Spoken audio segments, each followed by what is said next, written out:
हरि ओम प्रिय आत्मन, आप सब में विराजमान प्रभु को मेरा कोटि कोटि प्रणाम। आत्मन, आपका स्वागत है आज के इस दिव्य ज्ञान यात्रा में। आत्मन, क्या आपने कभी सोचा है कि आप वास्तव में कौन हैं? क्या आप केवल ये शरीर हैं, ये मन है, या फिर कुछ और? सनातन के सभी शास्त्रों और अब तक के सभी संतों के अनुभव यही कहते हैं कि हम सब एक दिव्य अविनाशी ऊर्जा के अंश हैं, जिसे आत्मा कहा जाता है। और यही आत्मा हमारे संपूर्ण अस्तित्व का सार है। ये आत्मा केवल हमारे ही नहीं, बल्कि इस सृष्टि के हर सजीव और निर्जीव के अस्तित्व का मूल आधार है। आत्मा के बिना इस ब्रह्मांड में कोई वस्तु, कोई जीव, कोई शक्ति अस्तित्व में नहीं रह सकती। लेकिन आत्मन, हर कोई इस सत्य को तुरंत स्वीकार नहीं कर पाता। जिन्होंने आत्मज्ञान या सेल्फ रियलाइजेशन प्राप्त किया है, वे इस तथ्य को पूर्णतः स्वीकार करते हैं। आपके मन में भी यह प्रश्न आता होगा, आखिर इस आत्मा का स्वरूप क्या है? इसकी शक्ति क्या है? इसके दिव्य गुण कौन से हैं? आज हम उसी गहन सत्य पर चर्चा करेंगे जो आपके जीवन की दिशा बदल सकता है।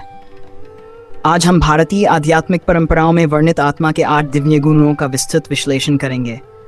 ये केवल दार्शनिक अवधारणाएं नहीं, बल्कि आपके भीतर छिपी संपूर्णता, शक्ति और शांति की वास्तविक कुंजी हैं। क्योंकि वही आत्मा हम सब में विराजमान है, और यह आत्मा परमात्मा का ही एक अंश है। जैसे अग्नि के गुण अग्नि के छोटे से कण में भी होते हैं, वैसे ही आत्मा में परमात्मा के सभी गुण विद्यमान हैं। अगर हम उस आत्मा के गुणों, उसके स्वभाव को समझ लें और जीवन को उसी के अनुसार ढाल लें, तो हम भगवान के प्रिय बन सकते हैं और इस मानव जीवन को सफल बना सकते हैं। ध्यान रखिए, आत्मा का दर्शन, आत्म साक्षात्कार, सेल्फ रियलाइजेशन, ये मानव जीवन का परम पुरुषार्थ है। यद्यपि आत्मा में इस संसार के असंख्य गुणों का मूल कारण छिपा है, परंतु आज हम आत्मा के मुख्य 8 दिव्य गुणों को जानेंगे। तो आत्मन, अपने मन को शांत कीजिए, अपने भीतर की चेतना को जागृत कीजिए, और चलिए इस अद्भुत ज्ञान यात्रा पर निकलते हैं। अब इन 8 दिव्य गुणों को एक एक कर समझते हैं। आत्मा का पहला गुण, शांति। शांति आत्मा की मूल प्रकृति है। आत्मा स्वभाव से निर्मल, शांत और निर्विकार है।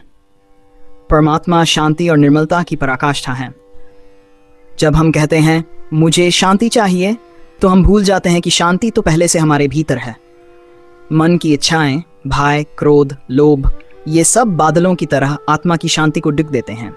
जैसे साफ पानी में पत्थर डालने से लहरें उठती हैं, पर जब पत्थर डालना बंद कर दें तो पानी स्वयं शांत हो जाता है। ठीक वैसे ही जब मन की लहरें, इच्छा, भय, क्रोध, लोभ और मोह उठती हैं, तो मन अशांत हो जाता है और हम आत्मा की शाश्वत शांति से दूर हो जाते हैं। भगवान से निर्मल, अहंकार रहित भक्ति और निस्वार्थ प्रेम के माध्यम से चित्त की शुद्धि होने पर मन स्वयं शांत हो जाता है, क्योंकि शांति उसकी मूल अवस्था है। शांति खोजने की नहीं, बल्कि अनुभव करने की चीज है। आत्मा का दूसरा गुण, प्रेम। यह प्रेम शरीर का नहीं, यह आत्मा का निस्वार्थ, शुद्ध, दिव्य प्रेम है। आत्मा, या कहें स्वयं भगवान, सभी जीवों से समान रूप से प्रेम करते हैं। वह न किसी को अच्छा मानती है, न बुरा। वह केवल देती है, बिना किसी अपेक्षा, बिना किसी प्रतिदान के। आत्मा किसी से बदला नहीं चाहती, न किसी पर अधिकार चाहती है, न कोई अपेक्षा रखती है। जहाँ अपेक्षा समाप्त होती है, वहीं से सच्चा प्रेम आरंभ होता है। संतों का प्रेम, माँ का प्रेम, इसी आत्मिक प्रेम प्रतिबिंब है। आत्मा का तीसरा गुण, आनंद। आनंद बाहरी खुशी नहीं है। बाहरी खुशी परिस्थिति निर्भर होती है, परंतु आत्मा का आनंद अंतहीन, स्थायी और शाश्वत होता है। भगवान आनंद के महासागर हैं। हम सांसारिक वस्तुओं में आनंद खोजते हैं, पर इनसे केवल क्षणिक सुख मिलता है, पूर्ण तृप्ति नहीं। सच्चा आनंद भीतर से जागता है और आत्मा में स्थित होने से फूटता है। भक्ति, समर्पण और अहंकार रहित प्रेम से जब आत्मा का दर्शन होता है, तो जो आनंद मिलता है वह अवर्णनीय, अद्भुत और शांत होता है। सुख बाहर से मिलता है, पर आनंद भीतर से जागता है। विजडम, आत्मा स्वभाव से ही ज्ञानी है। ज्ञान का अर्थ केवल पढ़ना लिखना नहीं, बल्कि मैं शरीर नहीं, मैं आत्मा हूं, इस सत्य का बोध होना है। आत्मा असीम और त्रुटि रहित ज्ञान का स्रोत है। उसके लिए भूत, वर्तमान और भविष्य सब एक समान प्रकट हैं। बुद्धि सीमित है, पर आत्मा का ज्ञान पूर्ण है। ध्यान, विवेक और साधना से हम इस ज्ञान के करीब पहुंच सकते हैं। ज्ञान चेतना से आता है। आत्मा का 5वां गुण, शक्ति। शक्ति का अर्थ क्रोध या दंड नहीं, ये भीतर की सहनशीलता, धैर्य, साहस और निर्णय क्षमता का नाम है। एक माँ रोज कठिनाइयों के बीच खड़ी रहती है। ये शरीर की शक्ति नहीं, आत्मा की शक्ति है। जब हम गिरकर भी उठ जाते हैं तो आत्मा की शक्ति प्रकट होती है।